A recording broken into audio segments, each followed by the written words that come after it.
enquanto professor de filosofia, né? E daí sim eu atuo em temas diversos, ética, né?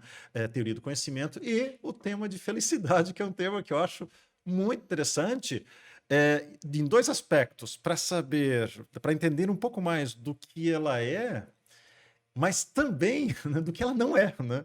Porque hoje Importantíssimo muitas pontuar isso. coisas são ditas como felicidade e até instigando uma cultura, né, que eu até digo assim, né, de ditadura da felicidade, né? Tem que ser feliz, tem que fazer, tem que viajar, tem que correr o mundo, tem que nada. Calma, vai com Parece aquela calma. ideia de felicidade desesperadamente. É um É, paradoxo, né? sim, Cara, se sim. você é desesperado por felicidade, você é infeliz. Escravo do negócio. Exatamente. Então, tem sido bem interessante trabalhar esse tema, né?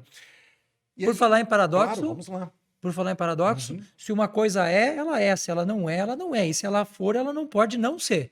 Nossa, deu um nó na cabeça. Não, o Kleber já vai explicar. Bem Calma, antiga calma, essa calma, história lá de calma. Parmênides, É, né? Um bom é. tempinho. E para encerrar esse meu momento de apresentação, né? Curto muito uma outra parte da minha vida, que é atividade esportiva. Gosto muito de triatlon, né? Tô sabendo. Gosto muito, especialmente de ciclismo, né? Mas claro, corrida e natação. Natação entra mais para cumprir o triatlon, que eu gosto bastante. Passei a gostar, né? Desconhecia triatlon até 5 anos atrás, né? Mas corrida já faz parte da minha vida há um bom tempo e ao descobrir o triatlon, né, eu acabei encontrando uma grande paixão que é o ciclismo, que eu curto muito. A bicicleta, ela me traz assim uma sensação de liberdade e o momento, Júlio, eu acho que esse é um ponto interessante, né? O momento de desconexão, né? Na hora que eu estou pedalando, eu não posso ficar respondendo mensagem. Mesmo que eu queira, não dá, né? Nem pode. Nem poderia, né? Tem uns malucos que fazem, né? Cara, na rua você vê cada Tem, né? coisa, Você velho. vê cada Cara coisa, de né? moto respondendo É mensagem. incrível, né?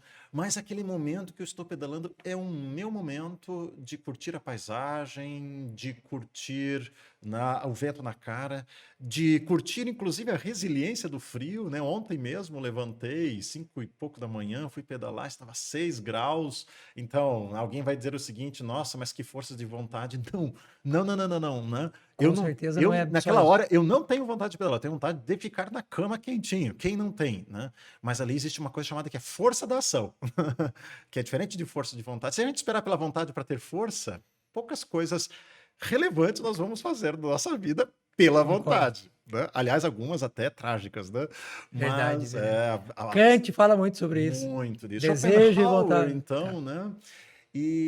Mas naquele momento é a força da ação, né? Ou seja, aquele momento onde o celular desperta-me, vem na cabeça, não, agora eu vou pedalar, eu sei que vai ser o momento ali de desafio, sair da cama, encarar o frio, mas quando eu vejo o sol nascer, num momento de pedal, né, naquela estrada, né, que vai ao infinito, aquele momento eu penso, valeu a pena levantar, né, passar esse frio para ver essa paisagem única, porque ela só se repete, ela só acontece uma única vez, ela não se repete. Eu estou vendo tudo isso pela primeira vez, não haverá outra paisagem exatamente como aquela. Então, Santo Heráclito sendo restaurado aqui na aula de filosofia.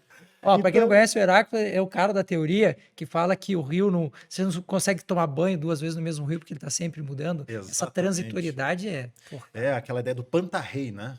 O Heráclito ele dizia assim: o pantarrei, o devir, tudo está em contínua modificação. Então, é interessante isso, a gente para pensar uma coisa tão simplória, né, Júlio?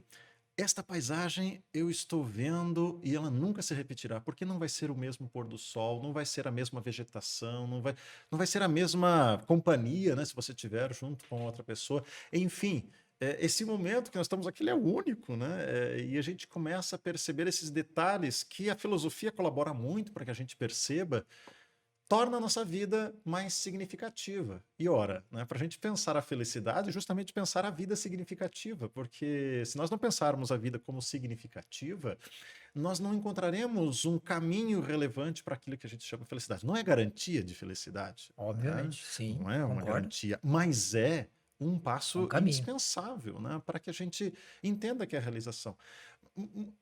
O Nietzsche, né?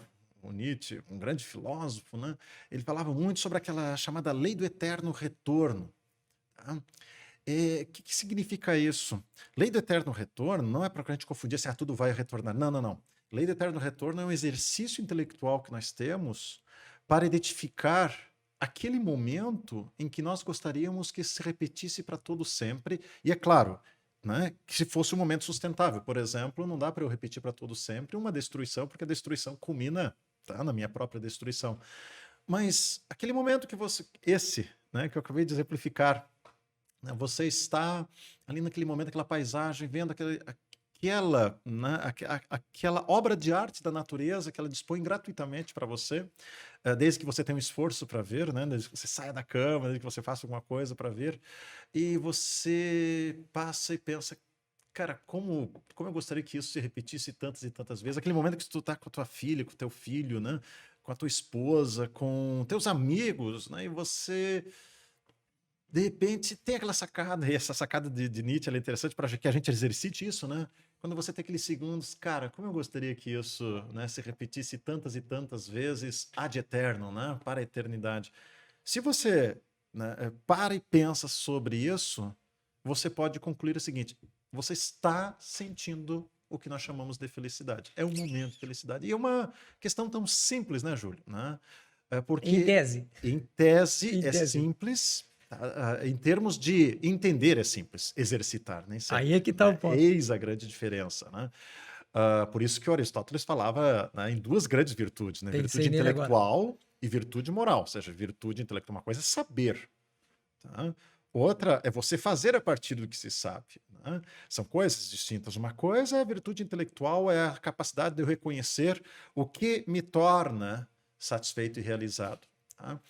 E a outra é colocar em prática isso, que nem sempre é fácil. Por exemplo, atividade física, né? Produção de serotonina e tudo que nos ajuda no aspecto da nossa saúde. Falei serotonina porque, né? Sim. Claro, estamos falando de felicidade. Mas todos os benefícios que uma atividade física nos traz em termos de qualidade de vida, né? É fácil fazer? Claro que não, mas é fácil saber que é preciso fazer. É fácil em termos de reconhecimento intelectual de você encontrar estratégias para fazer.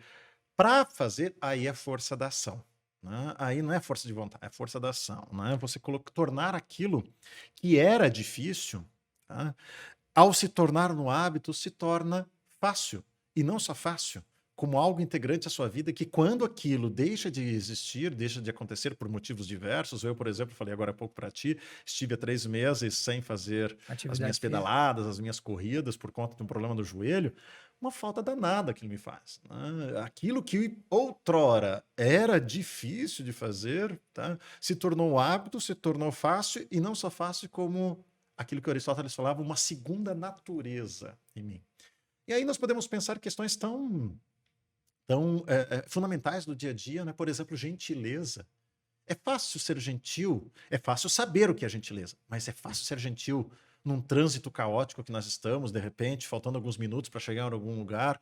É fácil ser gentil, né, quando você está numa fila e tem uma pessoa que talvez esteja precisando mais de acelerar o seu tempo.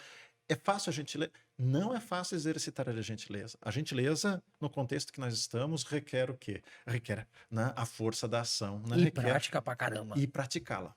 Porque daí ela se torna um hábito, né? Você se torna gentil com mais facilidade. Porque a nossa sociedade nos instiga a buscarmos aquilo que é, entre aspas, melhor para nós imediatamente. Ou seja, vantagem.